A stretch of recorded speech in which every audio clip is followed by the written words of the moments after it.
Assalamualaikum warahmatullahi wabarakatuh. Halo teman-teman semua. Pada kesempatan kali ini saya akan menjelaskan mengenai dinamisasi Pancasila dalam hukum. Namun sebelum ke pembahasan, izin perkenalkan diri, nama saya Dini Alpiani dengan NIM 212100058 dari Prodi PBSI Fakultas Bahasa. Nah, yang pertama, dinamis. Dinamis menurut Kamus Besar Bahasa Indonesia yaitu penuh semangat dan tenaga sehingga cepat bergerak dan dapat menyesuaikan dengan keadaan dan sebagainya, mengandung dinamika. Untuk pendidikan kewargaan negara itu sendiri, dinamis adalah selalu bisa mengikuti perkembangan zaman. Nah, dari sini kita bisa sedikit mengetahui bahwasanya Pancasila ini sangat berpengaruh dan dapat mengikuti perkembangan. Pancasila sebagai ideologi terbuka. Sebagai ideologi terbuka, Pancasila bisa menyesuaikan diri menghadapi berbagai zaman tanpa harus mengubah nilai fundamentalnya. Melalui artikel Relevansi Pancasila sebagai ideologi terbuka di era reformasi dalam Journal of Age, volume 2, nomor 2 pada tahun 2016, A. Aco Agus mengungkapkan ideologi Pancasila tidak kaku dan tidak tertutup, akan tetapi reformatif, dinamis, dan terbuka. Keterbukaan ideologi Pancasila bukan berarti mengubah nilai yang ada di dalamnya, melainkan hanya mengembangkan konsep dari nilai tersebut agar bisa memecahkan masalah yang berkembang dan terjadi di kehidupan masyarakat Indonesia. Dari keterangan tersebut, kita dapat mengambil bahwasanya Pancasila bukanlah suatu ideologi yang tertutup, sehingga Pancasila merupakan ideologi terbuka yang dapat mengikuti perkembangan zaman dan dapat menerima masukan-masukan dari luar, sehingga ideologi Pancasila akan tetap hidup di tengah masyarakat Indonesia.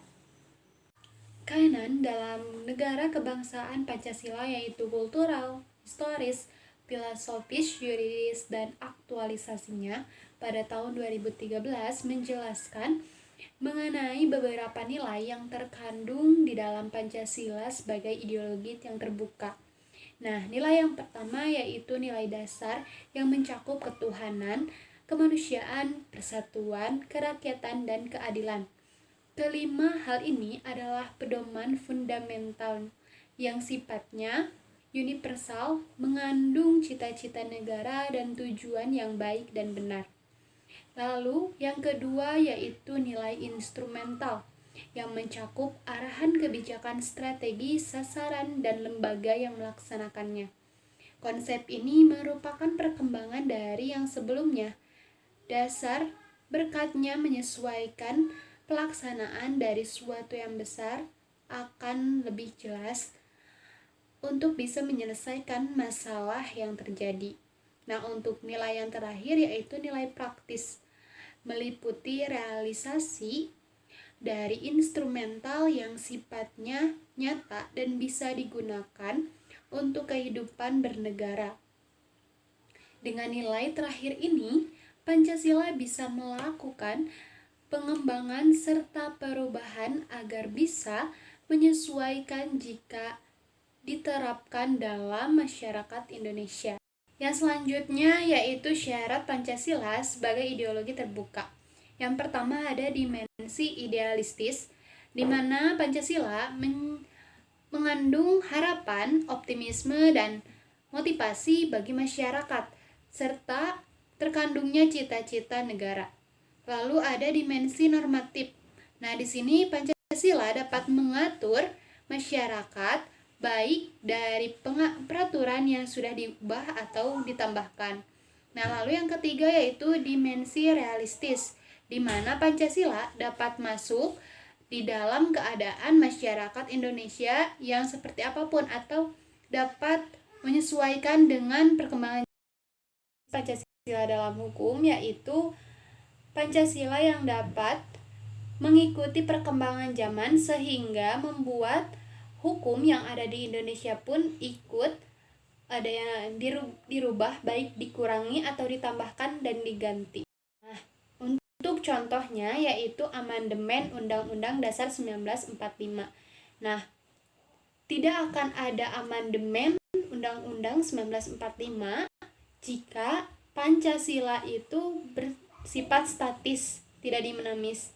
Jadi jika statis kan tidak bisa mengikuti perkembangan zaman, sehingga karena Pancasila ini bersifat dinamis, maka dapat terjadilah amandemen Undang-Undang Dasar 1945. Nah, baik, untuk sedikit informasi, amandemen menurut Kamus Besar Bahasa Indonesia adalah usul perubahan undang-undang yang dibicarakan dalam DPR dan ditambahkan pada bagian yang sudah ada. Lalu untuk tujuan amandemen itu sendiri adalah untuk memudahkan lembaga eksekutif, legislatif, dan yudikatif dalam menyelenggarakan ketatanegaraan. Nah, lalu sudah berapa kali sih Undang-Undang Dasar 1945 diamandemen? Yaitu sudah 4 kali. Di antaranya yang pertama pada sidang umum MPR pada tahun 1999, tepatnya pada tanggal 14 sampai dengan 12 Oktober tahun 1999, terjadi amandemen undang-undang pertama yang mengamandemen sebanyak 9 pasal. Dan yang kedua itu sidang tahunan MPR pada tahun 2000, tepatnya pada tanggal 7 sampai 18 Agustus pada tahun 2000, yang merupakan perubahan atau amandemen kedua yang mengamandemen sebanyak 26 pasal. Dan amandemen yang ketiga itu pada sidang tahunan MPR yang pada tahun 2001, tepatnya pada tanggal 1 sampai tanggal 9 November 2001. Nah, yang mengamandemen 23 pasal, serta yang keempat yaitu pada sidang tahunan MPR pada 2002, yaitu tepatnya pada tanggal 1 sampai 11 Agustus 2002, yang mengamandemen 13 pasal serta 3 pasal aturan dan 2 pasal penambahan. Nah, jadi kesimpulannya, dinamisasi Pancasila dalam hukum yaitu arah atau pergerakan dari Pancasila yang terlihat di dalam hukum, yaitu contohnya seperti adanya amandemen Undang-Undang Dasar 1945 yang sudah menggambarkan adanya dinamisasi Pancasila. Mungkin cukup sekian pemaparan dan penjelasan dari saya. Kurang dan salahnya saya ucapkan mohon maaf. Wassalamualaikum warahmatullahi wabarakatuh.